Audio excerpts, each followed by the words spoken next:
Kamusta mga idol? PBA update muna tayo. Hindi napigil ang maglabas ng sama ng loob ng super rookie ng Northport Batang Pier na si Cade Flores, matapos mabalitaang hindi siya binoto para makasama sa rookie sophomore juniors ng PBA All-Star. Isa lang siya sa listahan ng mga magagaling na manlalaro sa liga na hindi nakakuha ng boto para makasali sa All-Star Game mga idol.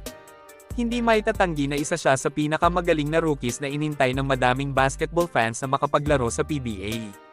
Nakilala lang naman si Cade Flores nang tanghalin siya bilang Rookie and Defensive Player of the Year sa NCAA noong 2022 mga idol.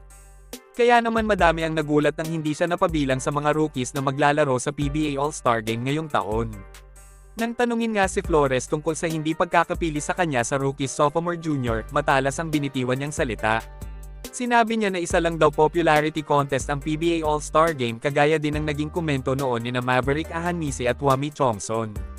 Nakakapagtaka nga dahil ang naging top voter pa sa RSJ ay si Keith Zaldivar na isang benchwarmer lang sa Converge mga idol.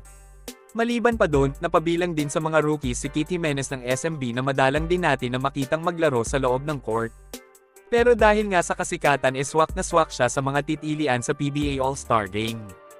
Ang nakakagulat pa dito mga idol, kasama sa mga maglalaro sa RSJ ang dalawang kakampi ni Cade Flores na sina Franjo at John Amores. Kaya naman imbes na matawa ay nakaramdam siya ng pagkagalit at kawalan ng respeto sa liga. Hindi naman daw siya nagpapasikat sa social media. Pero kung statistics lang ang pag-uusapan siguradong deserve niya na mapabilang sa All-Star Game mga idol. Wala na naman daw magagawa si Flores sa sitwasyon na yon.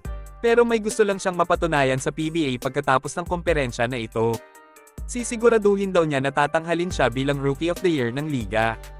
Gusto daw mapatunayan ng Northport rookie na hindi lang popularity contest ang labanan sa All-Star Game. Mas maganda siguro kung madala niya sa PBA Finals ang Batang Pier para naman sa gayon maging aral ito sa liga.